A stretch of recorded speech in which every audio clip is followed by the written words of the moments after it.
नमस्कार. आज आपण एका अशा भाषेबद्दल जाणून घेणार आहोत जी आपल्या रोजच्या वापरातल्या ॲपल डिव्हाइसेसना अक्षरशः जिवंत करते. तिचं नाव आहे स्विफ्ट. आयफोन असो, मॅकबुक असो किंवा अगदी नवीन विजन प्रो, या सगळ्याच्या मागे हीच भाषा आहे. चला तर मग ह्या भाषेचं रहस्य आज उलगडूया. कधी विचार केलाय का की आपण जे रोजच्या रोज इंस्टाग्राम, उबर किंवा लिंक्डइन सारखे ॲप्स वापरतो ते इतके स्मूथ, इतके वेगवान कसे काय चालतात? याच्या मागे खूप मोठं आणि शक्तिशाली तंत्रज्ञान दडलेलं आहे. आणि ते उत्तर आहे स्विफ्ट. हो, हीच ती पॉवरफुल लँग्वेज आहे जी डेव्हलपरना असे भन्नाट आणि जबरदस्त परफॉर्मन्स देणारे ॲप्स बनवण्यासाठी मदत करते. तर काय आहे ही गुप्त भाषा? चला नीट ओळख करून घेऊया स्विफ्टची. ही ती भाषा आहे जी ॲपलने खास तयार केली त्यांच्या जुन्या आणि थोड्या किचकट भाषेला बदलण्यासाठी. आता स्विफ्ट म्हणजे नेमकं काय? अगदी सोप्या शब्दात सांगायचं झालं ना, तर ही एक मॉडर्न आणि संक्षिप्त भाषा आहे. म्हणजे कमी कोड लिहून जास्त काम होतं. तिची रचनाच इतकी सुरक्षित आहे की ॲप्स कमीत कमी क्रॅश होतात. आणि हो, ती प्रचंड वेगवान आहे आणि म्हणूनच ॲपलच्या सगळ्या उपकरणांसाठीची हीच ऑफिशियल भाषा आहे. प्रत्येक मोठ्या बदलामागे एक गोष्ट असते, नाही का? तशीच स्विफ्टची सुद्धा एक इंटरेस्टिंग गोष्ट आहे. पाहूया तरी, या नवीन भाषेची गरज का निर्माण झाली आणि तिचा हा प्रवास कसा होता.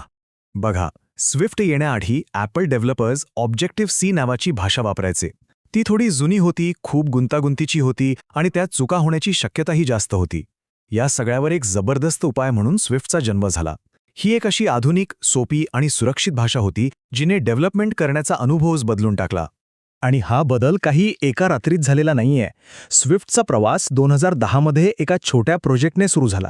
2014 मध्ये ती पहिल्यांदा जगासमोर आली आणि मग 2015 मध्ये एक खूप मोठी गोष्ट घडली. ती ओपन सोर्स झाली.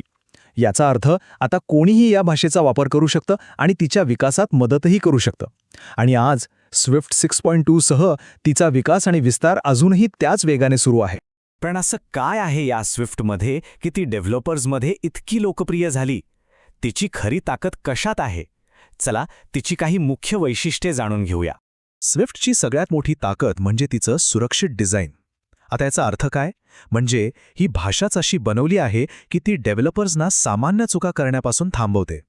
ऑप्शनल्ससारख्या फीचर्समुळे ॲप अचानक बंद पडण्याची शक्यता कमी होते. आणि ऑटोमॅटिक मेमरी मॅनेजमेंटमुळे ॲप जास्त स्थिर आणि सुरळीत चालतो. पण थांबा, सुरक्षितता ही तर फक्त सुरुवात आहे. स्विफ्टची खरी शक्ती तिच्या अनेक वैशिष्ट्यांमध्ये आहे. ती संक्षिप्त आहे, म्हणजे कोड लिहिणं आणि वाचणं खूप सोपं होतं. ती प्रचंड वेगवान आहे, ज्यामुळे ॲप्स एकदम दमदार कामगिरी करतात. आणि तिच्यासोबत मिळणाऱ्या आधुनिक टूल्समुळे डेव्हलपर्सना एकाच वेळी अनेक किचकट कामंही अगदी सहज करता येतात. एकंदरीत एक उत्तम डेव्हलपमेंट अनुभव मिळतो. आणि हे कॉम्बिनेशन तर बघा, एकदम जबरदस्त आहे. असं समजा की स्विफ्ट ॲपचा मेंदू आहे जो सगळं लॉजिक सांभाळतो, तर स्विफ्ट UI त्याचा चेहरा आहे, म्हणजे तो कसा दिसेल हे ठरवतो. या दोघांच्या मिलापामुळे आजच्या काळात सुंदर आणि मॉडर्न ॲप्स बनवणं खूपच सोपं आणि मजेदार झालं आहे.